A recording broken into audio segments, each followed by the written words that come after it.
Saudações alvinegras, meu nome é Celcinho e esse é o nosso canal Botafogo Sem Mimimi. Hoje é quinta-feira e hoje nós estamos aqui para o nosso vídeo pós-jogo. Isso, o vídeo pós-jogo, a segunda partida da Copa Libertadores da América. Palmeiras 2, Botafogo 2. E o Botafogo segue na competição e o Palmeiras foi eliminado. Muito por causa, né? Isso aí é valor agregado aí, né? O placar agregado de 4-3 para o Botafogo. O Botafogo foi o vencedor da primeira partida por 2-1 aqui no Engenhão e posteriormente, né? Ontem, um empate de 2-2 com o Palmeiras. Quero aqui já fazer menção dessa particularidade da partida, né, que foi a arbitragem. Não por conta de ter beneficiado A ou B, mas por causa da sua imparcialidade. E eu posso falar para você, o Botafogo só perde mesmo para a arbitragem. E quando a arbitragem ela não interfere no resultado da partida, muito provavelmente nós vamos ver a vitória do Botafogo. Isso aí ficou claro na partida de ontem, né? Então, uma partida espetacular, assim como foi a nossa partida contra o Flamengo, não por causa da vitória, mas por causa do desenrolar da partida, né? Do desenvolvimento da partida. Eu falo muito para você em vídeos aqui, toda vez eu falo sempre a mesma coisa. O que me importa, o que me interessa é ver que o Botafogo é um time bem treinado. E ainda agora eu estava falando com o meu amigo, estávamos conversando, né? Ele, flamenguista, ele falou, poxa, o Flamengo tem que arrumar um outro técnico, porque o Tite, ele fez lá as contestações dele lá com relação ao Tite, e eu falei, cara, o Botafogo tem um técnico extremamente capacitado, e tem um grande diferencial, e eu fiz isso comparando o Arthur Jorge ao Abel Ferreira, porque como eles vêm da mesma escola, né, a escola chamada Escola de Braga, né, então é fácil você fazer essa comparação, porque os dois times jogam praticamente dentro do mesmo sistema tático.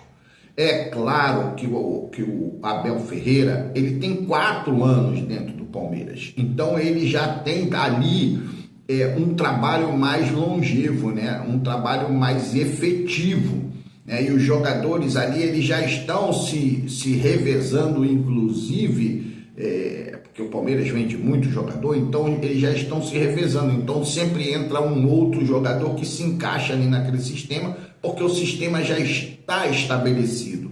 E eu falei, cara, a diferença do Arthur Jorge para o Abel, cara, está no controle, né? No controle. Você vê que o Arthur Jorge, ele consegue ficar, lógico, dentro das devidas proporções, guardadas as devidas proporções, né? Porque ninguém tem sangue de barata, mas ele consegue ficar controlado, ele controla o seu ímpeto. O Abel Ferreira é mais explosivo, né? É mais polêmico. O Arthur Jorge não, ele tem a capacidade, ele tem uma leitura, ele tem uma dinâmica dentro das 4 linhas, uma leitura rápida do que está acontecendo, ele age rápido, ele age corretamente, ele já tem os jogadores na cabeça que ele vai utilizar para aquele jogo.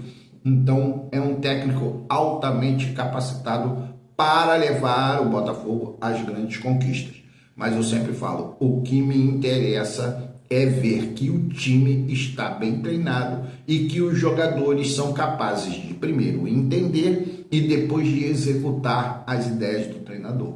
E nós estamos vendo isso, né? Eu lembro também que eu falei há 3 ou 4 vídeos atrás que o nosso elenco ainda não é um elenco totalmente pronto, né? Falei que inclusive na minha relação 17 jogadores o Botafogo precisava dar seguimento a esses jogadores, permitir que esses jogadores saiam do elenco, né? muito importante seria se trouxesse valores para dentro do Botafogo, né? Lucro, né? Transações financeiras para dentro do Botafogo, e que o Botafogo pudesse qualificar melhor o seu elenco. E isso também se apresentou no jogo de ontem, né? Porque você vê o seguinte, que se nós tivéssemos que jogar uma prorrogação, eu falo com toda clareza, né? Aqui é sem mimimi, não tem conversa fiada, não tem passação de pano. Cara, o elenco do Palmeiras estava muito mais forte no final do jogo do que o elenco do Botafogo, né? Então você vê que ainda faltam peças no Botafogo que possam manter integralmente a mesma intensidade do primeiro time, né? Aquele time que ele coloca como time titular. Eu falei isso ontem também quando eu dei a minha escalação, né? Hoje nós já sabemos a escalação do time titular, né? Em algumas posições nós já sabemos também que temos ali condições de fazer substituições e manter o padrão, mas na defesa nós não temos, né? Principalmente lá nas laterais, né? Lateral esquerdo, lateral direito, nós não temos outro, né? Citei inclusive o caso do Marçal, né? Que nem viajou. Imagina você, poxa, ontem nós tivemos que jogar com o Hugo, né? Então você vê essa situação acontecer dentro do Botafogo, mas isso vai acabar.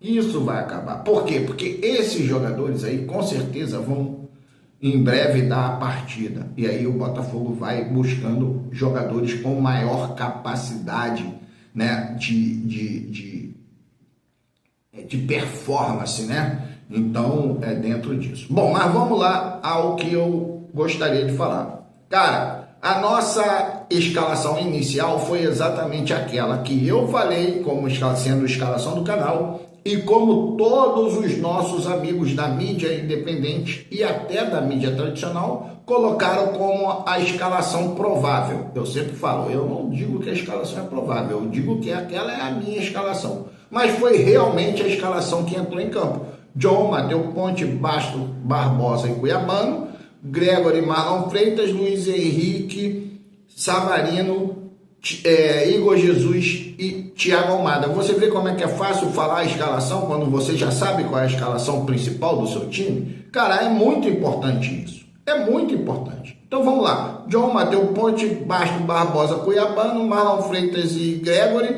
Luiz Henrique, Savarino, Igor Jesus e Thiago Almada. Cara, entendeu? Então foi esse o time que entrou em campo. E esse time que entrou em campo é muito forte. É muito forte. Olha, a defesa se portou muito bem. O time teve oportunidades, cara, mas num jogo como esse, com uma qualidade de elenco que tem o Palmeiras, como no jogo passado, a qualidade de elenco que tem o Flamengo, cara, isso é normal. Isso é normal. E aí o que faz a diferença? O que faz a diferença é você não perder o controle. O seu goleiro está defendendo bem, né? Como eu falava lá no passado, o pessoal falava, Gatito, defende tudo. Cara, mas qualquer goleiro tem que saber defender. Você vê hoje lá no Corinthians, aquele goleiro do Corinthians, tá salvando o Corinthians, né? Você vê o Fábio, o que faz no Fluminense, tá salvando. O goleiro tem que saber agarrar. O goleiro tem que saber jogar dentro do gol. E o diferencial? Cara, o diferencial é a saída dele de bola, a reposição, né? A condição dele de jogar com os pés. Você vê o caso do goleiro do Rossi, né? Muita condição, muita qualidade na reposição da bola. O goleiro do Palmeiras, muita qualidade na reposição da bola. O goleiro do Atlético Mineiro, muita qualidade na reposição de bola. Então é isso que vai fazer a diferença. Então nós temos ali uma defesa muito bem postada. Pena que nós não temos reservas para os nossos laterais, porque chega um momento, tamanha é a intensidade do jogo, que os nossos laterais acabam cansando um pouco. E na hora de fazer as substituições, você não tem ali um outro jogador de ofício, principalmente ali do lado do Matheus Ponte. Mas o Matheus Ponte jogou muito ontem. Cara, o Matheus Ponte jogou os 90 minutos. O Matheus Ponte suportou a pressão do Palmeiras, né? Pelo lado do Cuiabano, até onde deu, ele jogou, né? Depois saiu machucado, né? Então, cara, o Barbosa, meu irmão, o Barbosa foi um monstro, completado pela atuação espetacular do Bastos, cara, com cada recuperação, com cada com combate direto do Bastos é muito forte. É muito difícil passar ele na velocidade, é muito difícil. O cara joga muito. E o Barbosa, cara, foi um monstro ontem. O Barbosa foi um monstro. Ganhou quase tudo pelo alto. E quando joga com um time inteligente, o que o centroavante procura fazer? Procura fazer o seu posicionamento pelo zagueiro mais baixo, que era o Bastos. Foi assim que o Flaco Lopes ganhou algumas bolas aéreas, realmente. Mas você não está jogando com um cego, você não está jogando com jogadores burros, você não está jogando com um time que é dirigido por um técnico que não tem repertório. Então foi assim, mas no alto o Bastos ganhou tudo. E depois veio aquilo que eu falei, né, cara? Você não tem reposição. O Palmeiras tem aquele momento em que ele posiciona dois jogadores nas pontas, um mais avançado, um mais atrás, e o cruzamento sai ou de um lado ou de outro, né? Ou por um jogador mais à frente, né? Uma bola mais arcada na área, ou os jogadores mais de retaguarda, né? Os laterais, no caso, que não sobem tanto, mas que cruzam a bola, essa bola mais direta. Então foi assim que o Palmeiras começou a massacrar o Botafogo no segundo tempo. Vocês devem lembrar que assim que saiu o Luiz Henrique, o Palmeiras passou a sair da jogada que estava fazendo ali pelo lado do Cuiabano, porque o Barbosa estava jogando muito, e eles passaram a utilizar o garoto lá, o Felipe Anderson, e o lateral Caio Paulista pelo lado do Matheus Ponte, e o Matheus Ponte, cara, suportou muito bem aquela pressão. Então o sistema defensivo do Botafogo estava muito bem. Tá? O que aconteceu, o que pode ter acontecido, cara, isso é parte natural do jogo. Os dois times fazem gol e perdem gol. É assim que funciona. Nossos volantes, cara, muito bem. Teve um momento que começou a se perder um pouco, muito por conta da contusão ali do Luiz Henrique. Ficamos com um jogador a menos, né? E o Palmeiras passou a jogar para lá, porque, cara, se o jogador não pode correr, não pode dar o pique, então começou a jogar pelo lado de lá. Então, por conta da falta do Luiz Henrique de poder fazer aquela recomposição, atacar, levar, prender a bola na frente, nós cedemos um pouco de espaço. Cara, no ataque, o Almada, o Igor Jesus, o Savarino. Cara, o Savarino foi o dono do jogo. O dono do jogo foi o Savarino. Jogou muito, né? Auxiliado ali, aí já como coadjuvante pelo Almada. E lá na frente, cara, o Igor Jesus muito bem. Então, os nossos jogadores, nesse primeiro momento, nessa primeira escalação, cara, suportaram bem, abrimos vantagem, né? Principalmente quando entrou o Matheus Martins, que aí já começou a auxiliar lá do outro lado, e aí o Palmeiras veio em cima daquela metodologia do Abel Ferreira. Como eu falei, bota dois caras na ponta, avança o Gustavo Gomes, né? Avança o Flaco Lopes, eles jogam praticamente ali como duas torres ali, né? Ainda vem ali o Richard Rios, que avança ali por aquele lado, né? Então, cara, é o sufoco, é bola na área o tempo todo. Então é assim que joga o Palmeiras. Mas o Botafogo suportou muito bem. E aí veio a questão fundamental. Cara, em momento nenhum o VAR foi acionado desnecessariamente. O juiz foi ao VAR uma vez. Uma vez. E uma vez num lance claro. Um lance claro. O próprio treinador do Palmeiras, que é um reclamão, que é aquele cara, como eu falei, diferente do Arthur Jorge, que não tem controle, o próprio treinador do Palmeiras entendeu que aquela bola realmente bateu na mão do Gustavo Gomes e os jogadores do Palmeiras também. Então, o empate foi suficiente para o Botafogo passar para a próxima fase. Aí vem aquilo que eu falei, é a questão do elenco. Eu fiz aqui uma lista de 17 jogadores, eu já havia falado para vocês anteriormente, mas eu tenho essa lista aqui. E aí eu vou falar para vocês, são 17 jogadores, alguns já estão sendo encaminhados para outro clube, como é o caso do Patrick de Paula, né? Como é o caso do Kaique, né? Então, jogadores que estão no nosso elenco, o Janderson, né? Esses jogadores aqui já estão sendo encaminhados para outras praças, né? Para outros clubes. E ainda falta alguns, que é para você fazer reposição. Então você sabe que você precisa de um outro lateral esquerdo. Por quê? Aqui na minha relação, olha só, os jogadores que para o ano eu acho que não vão ficar no Botafogo. Gatito, Alter, Segovia, Pablo, Felipe Sampaio, Jefferson Maciel também, que parece que já foi para outro clube, o Hugo, o Marçal, o Damian Soares, que vai ficar ali, mas parece que vai... Eu espero até que ele seja negociado lá com o Peñarol, o Rafael, o PK, que está indo, o Tietê. Tietê, cara, é um jogador maravilhoso, mas para o que eu estou almejando do Botafogo, seria o ideal que o Tietê fosse, né? Porque o Tietê perde um pouco da capacidade dele de manter a intensidade. Então o Tietê, o Romero, que não está sendo mais nem usado, o próprio Eduardo, que vai terminar o contrato dele, está machucado, não deve voltar mais para o Botafogo, o Sauer, o Matheus Nascimento e, por incrível que pareça, o Carlos Alberto. O Matheus Nascimento e o Carlos Alberto é porque eles vão trazer rentabilidade ao Botafogo. São jogadores que, retornando, o Carlos Alberto agora no próximo jogo contra o Bahia, ele já pode ser utilizado, né? Dependendo da situação do Luiz Henrique, o técnico deve entrar com o Matheus Martins ou com o Carlos Alberto e aí depois fazer a substituição. Então, até o Carlos Alberto e o Matheus Nascimento, eu acho que poderiam até permanecer no Botafogo, mas vão ser pouco utilizados. Aí fica faltando lá, tem o Tiquinho e tem o Igor Jesus. Eles têm que permanecer, por quê? Cara, porque eu fiz também aqui uma lista anterior, uma lista que eu fiz, não está aqui não, mas eu lembro mais ou menos de cabeça. Entenda o que eu vou falar, cara.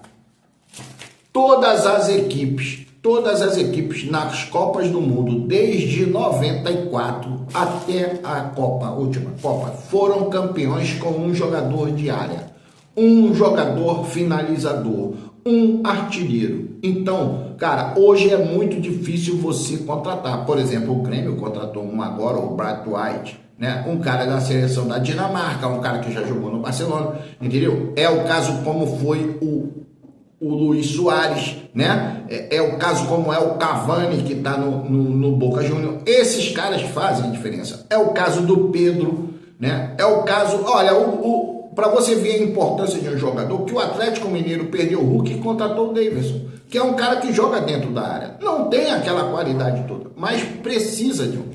Então todos os clubes, todas as seleções, olha, cara, cada jogador, que eram péssimos jogadores, mas, cara, dentro da área eles faziam gol. Giroud da França, Klose da Alemanha, eu só estou dando exemplo aqui, Klose da Alemanha, né? Cara, Luca Toni da Itália, Luca Toni, não sei nem se vocês se lembram desse jogador, Luca Toni da Itália. Olha o Lukaku na Bélgica, né? Então, cara, olha o próprio Mbappé, entendeu? Então, o Davi Villa da Espanha, entendeu? Então, todas as seleções foram Romário, embora ele saia da área, mas era um cara de área, né? Era um jogador móvel, mas era um jogador de área. O Ronaldo, fenômeno. Então, todas as seleções, cara, todas as seleções, desde 94 até a última, tiveram um jogador de área. Então, é importante manter o Tiquinho e o Igor Jesus, uma vez que você não tem outro para contratar. É muito difícil achar esse jogador no futebol mundial, mas você tem que procurar. Olha o Flaco Lopes no Palmeiras, é muito importante esse tipo de jogador. Bom, então eu acho que o Botafogo ainda precisa fazer essas modificações, mas esse é o nosso pós-jogo de Botafogo 2 ou Palmeiras 2 e Botafogo 2. Botafogo passando para a próxima fase, dinheiro que vai entrar na conta do John Textor, isso é muito importante, né? Porque ele tem feito investimento, vai fazer ainda alguns investimentos e entrando dinheiro em caixa é importante porque alivia um pouco o bolso do cara que está tirando para botar no Botafogo. Isso é muito importante mesmo. Meu nome é Celcinho, o nome do nosso canal é Botafogo Sem Mimimi. Eu te peço, se inscreve no canal, ativa o sininho da notificação, compartilha nossos vídeos, dá like. Like é a linguagem do YouTube, quer ajudar o canal um pouco mais, vai nos links que estão na descrição ou então naquela chave Pix, onde você pode já ajudar diretamente o canal, né? Com a chave Pix já sai na conta do canal. Pelos links não, vai para a conta das plataformas, aí as plataformas retornam para o canal. Então pelo Pix é mais rápido, mas fica à vontade, cara. Fica a seu critério. Então é isso aí, um grande abraço, saudações alvinegras.